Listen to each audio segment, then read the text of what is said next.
Olá a todos, vamos aqui continuar com contabilidade.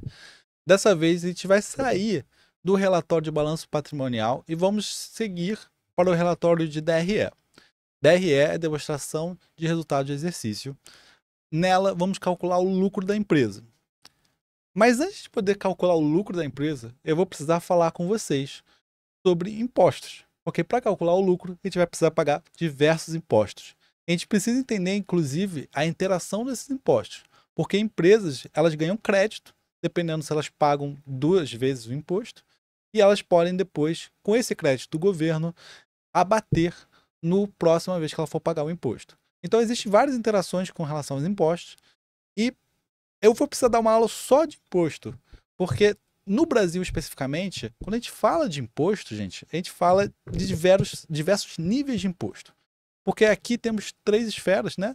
Temos o governo federal, o estadual e o municipal, e todos eles querem te taxar, porque todos eles querem ganhar o dinheiro deles. Então, vamos aqui pegar aqui, vamos falar um pouquinho de cada um, e depois de falar de cada um, a gente vai aqui falar como que funciona para as empresas, tá? Então, quando a gente fala de imposto especificamente, a gente vai falar sobre, primeiro, vamos começar falando sobre o imposto a nível federal. Quando a gente fala de imposto a nível federal, geralmente o ente federal ele cuida das indústrias.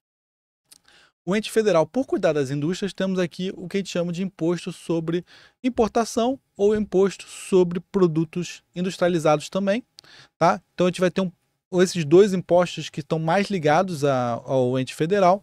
O imposto sobre importação é para toda vez que você for importar um produto, você paga 60% sobre esse preço.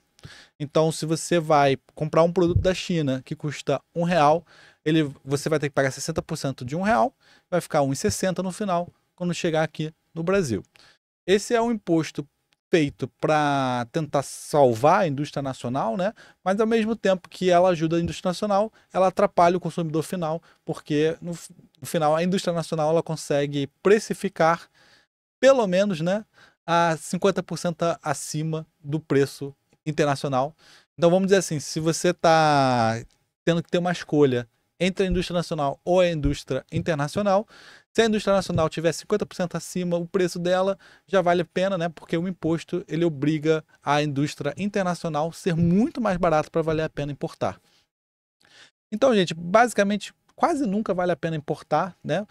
E isso aqui é um imposto que ficou muito manchado no Brasil, especialmente recentemente, né, com a questão da Shein. Tem indústrias que elas querem fingir que tentar fazer formas de maquiar para não pagar esse imposto, né? Estava acontecendo muito na China, quando o pessoal importava o produto, ela falava que era um CPF enviando para outro CPF, em outras palavras, pessoa física enviando para outra pessoa física, então não tinha por que você pagar imposto de importação, é que nem você pedir um presente para o seu tio, não tem por que você pagar imposto de importação se o seu tio está te enviando esse presente. Então a China estava meio que maquiando as importações que estavam ocorrendo aqui dentro do Brasil e com isso não pagando o imposto. Agora parece que o governo federal deu um basta nisso, falou: ó, todo mundo vai pagar esse imposto e pronto, acabou. Mesmo se você estiver dizendo que foi um tio que enviou para você, algo assim, todo mundo vai pagar 60%. Então é um imposto justamente para tentar ajudar a indústria nacional e manter aqui os empregos no Brasil. Se isso é bom ou não, olha, depende muito de quem está falando, né? Até porque, no final, o consumidor vai pagar esse preço a mais. Temos aqui, quando a gente fala de ente federal, a gente também tem um imposto sobre operações financeiras, tá? Que é o IOF. Toda vez que você vai fazer uma compra internacional no cartão, você paga 6,38%. Então, repara aqui como que a gente é protecionista, tá? A gente cobra 60% na importação e ainda 6,38% sobre compras internacionais. No final, você paga muito mais que 60% quando você vai importar um produto, justamente porque você tem que pagar com cartão de crédito, você tem que depois importar e por aí vai. Temos aqui também o imposto sobre produto industrializado, foi o que eu falei primeiramente, né?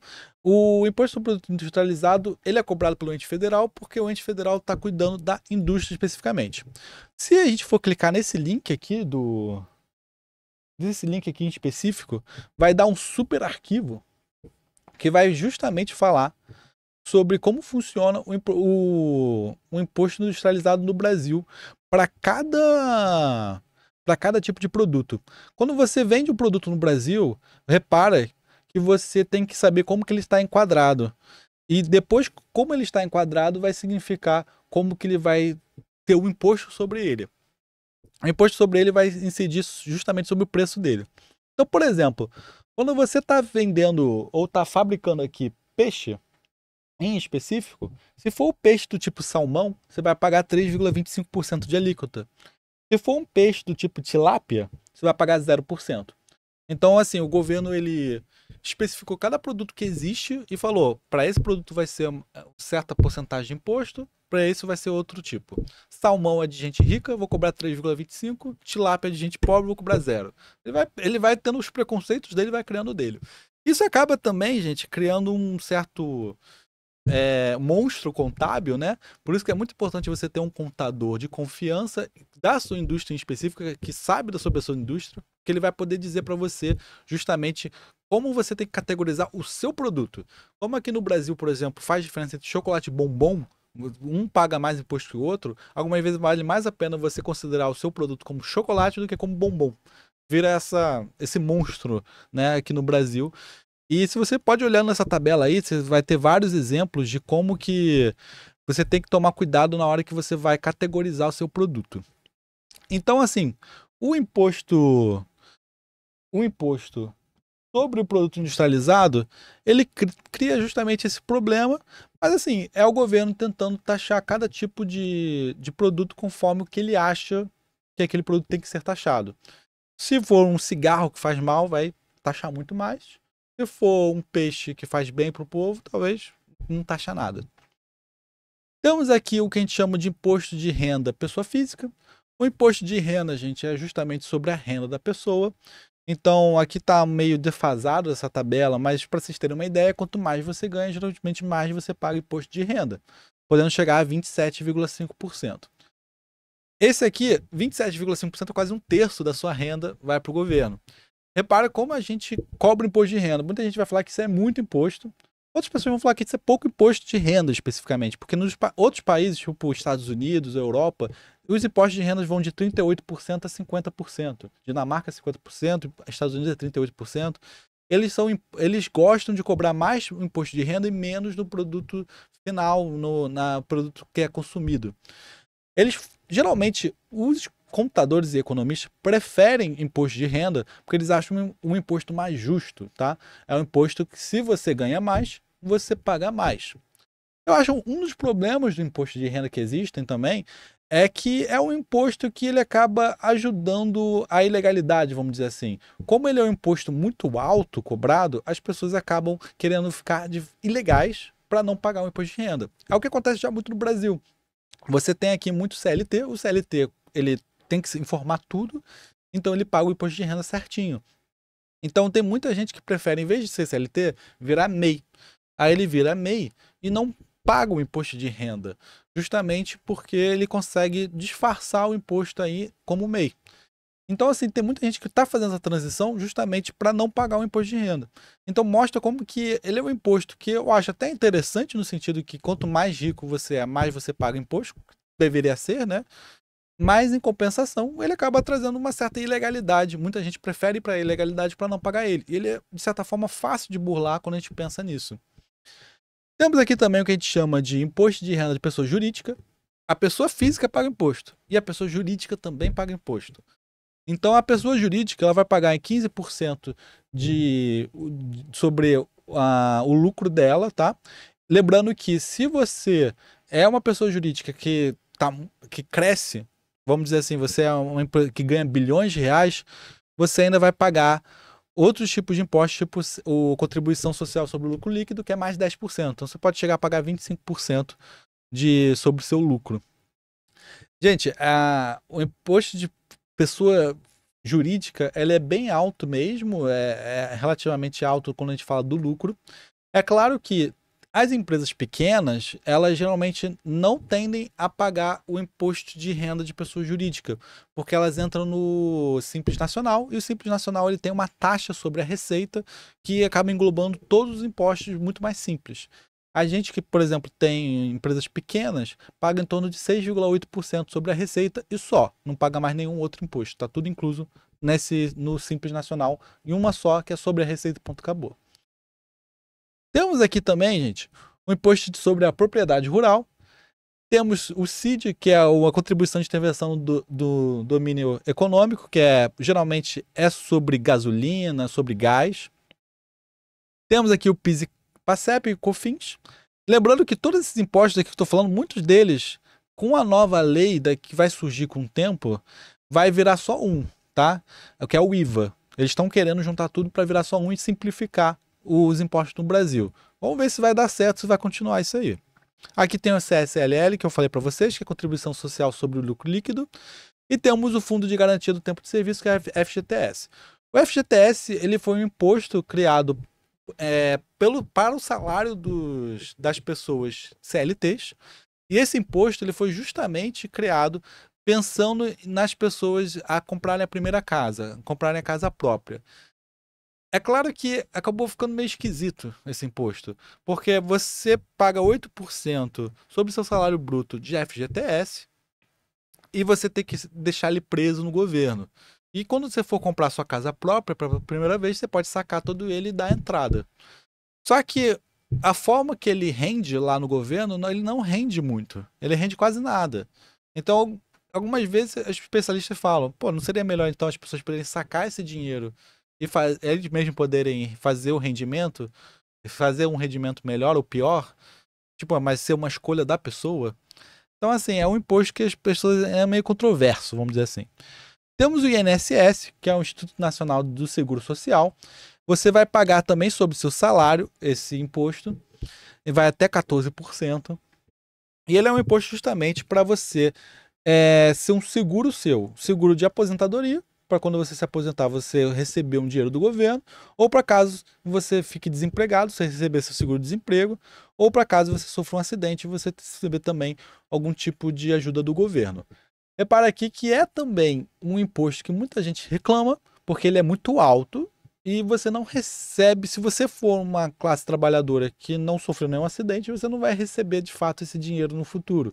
Muito desse dinheiro acaba indo para outras pessoas. Então, assim, eu acho meio controverso falar bem ou falar mal. Eu acho que é um imposto que é necessário, né? Porque pode ser você que sofre um acidente e acabe precisando desse dinheiro. Mas, ao mesmo tempo, também a gente fica meio chateado de como que grande parte desse dinheiro é usado por outras pessoas quando elas se aposentam e muitas delas nem ajudaram, entendeu? Muitas delas nunca pagaram nenhuma vez o INSS e no final recebem dinheiro do INSS. Então, eu entendo quem fica chateado com esse tipo de imposto, mas eu também entendo que esse imposto é necessário, já que tem muita gente que acaba tendo problemas com relação à vida, né? E precisa receber seguro do governo. Por exemplo, um país que tentou não implementar o INSS e tentou falar para cada um que se vire, né, com sua aposentadoria foi o Chile. O Chile, cada um que tinha que se virar, cada um que faça sua própria aposentadoria privada, mas o que aconteceu no momento que chegou de fato as pessoas necessitarem o dinheiro da aposentadoria privada, perceberam que o dinheiro foi muito pouco. Eles não conseguiram se aposentar de verdade. Então, o que estava acontecendo lá no Chile foi que teve muitos idosos se matando, inclusive, porque eles não tinham condições de manter-se. E acaba virando um problema para o neto deles, vamos dizer assim, ou para os filhos deles. E isso acabou gerando uma comoção, se vocês forem pegar os jornais do Chile de anos atrás, e foi o que gerou justamente essa última revolta no Chile, que eles quiseram mudar completamente a Constituição, né? Fazer uma nova. Então, assim, é um imposto que é controverso, né? Mas eu entendo os motivos dele. Talvez a gente tenha que analisar melhor como a gente pode fazer para o INSS ser mais justo e quem contribuiu mais não também receber um pouco mais desse dinheiro do INSS. Agora que a gente sai do ente federal, a gente tem um ente estadual. Enquanto o federal está se preocupando com um produto industrializado, o estadual está preocupado com a circulação de mercadorias, né? Ele está preocupado com o atacado, vamos dizer assim. Então, por isso que os impostos do estadual, é um imposto muito preocupado com a circulação de mercadoria. Por isso que eles têm aqui o ICMS, que é justamente o nome, Imposto sobre Circulação de Mercadoria. O ICMS, gente, ele é um imposto que toda hora que você compra um produto da indústria, você vai trazer para você, você vai pagar o ICMS. E quando você vende para uma pessoa, em outras palavras, está circulando a mercadoria, né? Você comprou da indústria, foi para a sua loja e da sua loja foi para uma pessoa. Então, como está circulando essa mercadoria, você está pagando ICMS novamente. Repara, você paga ICMS quando você compra da indústria e o consumidor paga ICMS quando compra de você, se você for intermediário, vamos dizer assim. Então, ele entra no que a gente chama de bitributação, que é algo proibido no Brasil. Então, por isso, quando eu falei para vocês que que a gente tem que entender umas certas nuances dos impostos, eu estava querendo muito me referir a ICMS. Vocês vão ver muita questão de concurso que fala o seguinte: eu paguei R$ 1.000 de ICMS quando eu comprei da indústria e o meu cliente pagou R$ 2.000 de ICMS quando comprou de mim. Quanto que eu paguei de fato de ICMS? Repara que uma pessoa leiga ia falar, pagou R$ 3.000, né? R$ 1.000 para a indústria e R$ 2.000 o cliente pagou de ICMS para você. Repara que, como a gente está falando de ICMS sobre o mesmo produto, né? Foi só um repasse da indústria para você que é intermediário, de você para o cliente, você tem aí o que a gente chama de desconto do ICMS. Você recebe tipo um vale do governo, né? Que você pagou R$ 1.000 de ICMS para a indústria e depois você vai ter um desconto quando você vai pagar para o cliente, quando o cliente paga de você o ICMS. Então, no total, você pagou esses R$ 1.000, né? Esses R$ 1.000 vão virar um crédito para você. E os R$ 2.000 do cliente, que é o imposto a recolher, você, em vez de pagar R$ 2.000, você vai pagar 2.000 menos 1.000. Então, no final, você só vai pagar R$ 2.000 de ICMS. A ideia aqui é que você nunca seja bitributado. Você só pague uma vez cada imposto. Temos, além do ICMS, temos IPVA, que é um imposto sobre veículos, para você conseguir construir estradas e tudo mais. Isso aqui é um dos impostos que são mais controversos no Brasil, porque além do IPVA, você também paga pedágio. E o pedágio é para as estradas, então você fica meio na dúvida. Então, por que eu estou pagando IPVA se eu estou pagando pedágio? Tem que ser só uma coisa ou outra? Então, isso é bem controverso no Brasil também. Temos o imposto sobre transmissão, causa, amortizo e doação. Então, temos aqui, toda vez que você vai doar para alguém, ou quando alguém vai pegar uma herança, você tem que pagar imposto sobre essa doação, sobre essa herança. Isso aqui é um imposto estadual, tá? Eu dei um exemplo aqui de em torno de 4%, mas recentemente eu vi gente doando apartamento ou doando itens e pagando até 7%, até 8% de imposto sobre doação. Então imagina que se você quer dar algo para os seus filhos, por exemplo, você vai ter que pagar em torno de 8% sobre o valor daquilo. Lembra que cada estado cobra o seu próprio valor, tá? Cada estado tem estados que cobram até 12%, por exemplo. Então imagina que você quer dar R$ 100.000 de herança para o seu filho, pelo menos 12 mil vão ter que ir para o governo. Não tem como fugir disso. Inclusive, doação também. Você pode doar em vida e vai ter que pagar 12%. Por último, temos aqui os impostos municipais, gente. Impostos municipais. Quanto o ente federal está preocupado com a indústria, o ente estadual está preocupado com atacado, né, com as mercadorias em si, como que é a circulação delas. O ente municipal está preocupado com os serviços, tá? Como são os serviços prestados no município. Então a gente vai ter aqui o que a gente chama de ISS, que é o Imposto sobre Serviço. E também a gente tem aqui outros impostos também. Temos aqui o IPTU, que é o Imposto sobre a Propriedade Predial. No caso aqui do IPTU, só de você ter um apartamento ou uma casa no seu município, você vai ter que pagar um imposto para manter aquele apartamento ou aquela casa, assim que o município ganha dinheiro. O IPTU, ele é bem controverso em cada município. São Paulo acabou de fazer uma modificação total de como cobrar IPTU. Por exemplo, quando você está mais perto do centro, você vai pagar mais IPTU, e mais longe do centro, você vai pagar menos IPTU. Lá em São Paulo virou essa regra. Aqui no Rio de Janeiro, a gente ainda está numa regra muito antiga, que o IPTU está muito ligado ao valor dos edifícios, para os edifícios antigos, né? Antes de 1996, se eu não me engano, fica o valor deles em 1996 corrigido. Agora, para os edifícios mais novos, já tem o valor de mercado deles mais novos. Agora, repara que em 1996 tem lugares que basicamente mal valiam. Eu estou falando muito da Barra, por exemplo. A Barra da Tijuca, se você for ver o IPTU de lá da Barra, é muito louco. Tem prédio que paga IPTU de forma muito barata, quase nada de IPTU, e tem prédio que paga muito caro de IPTU. Mas é porque os prédios novos já estão muito caros. Mas os prédios antigos, eles estão com aquele preço antigo atualizado que está quase nada. Então, assim, como a Barra antigamente era quase mato, né? Então aqueles prédios valiam quase nada naquele momento e por isso mesmo o IPTU é baratíssimo. E mesmo atualizado é barato. Então, assim, a gente tem aqui uma situação meio estranha no município do Rio de Janeiro, que eu estou morando no Rio de Janeiro, que é justamente o fato que tem os IPTUs, cada um muito loucos, dependendo do prédio que você está e da casa que você está. Pode ser que haja uma reforma e faça a mesma coisa que São Paulo. Você está no centro, você vai pagar mais IPTU. Se fora do centro, você vai pagar menos IPTU. Mas vamos ver se eles vão fazer essa reforma ou não. Mas o que é meio louco hoje em dia o IPTU cada prédio é cada prédio e pode ser que o prédio do lado dele pague 1/10 de IPTU. Temos aqui imposto sobre serviço que eu já falei. Temos o imposto sobre transmissão de bens intervivos. No caso aqui é para vivos. Temos aí, por enquanto, só.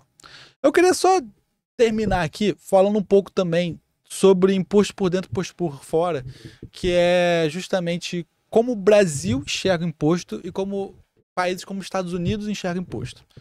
Se você for comprar uma camisa nos Estados Unidos, ele vai falar para você, essa camisa custa $20. Aí você vai chegar no caixa, vai deixar a camisa lá e o cara vai falar o seguinte: essa camisa custa $20, o imposto sobre ela é $6. Me dê $26. Então ele vai falar para você o imposto e o preço da camisa tá sem o imposto. Então você vai lá e vai achar muito estranho isso, né?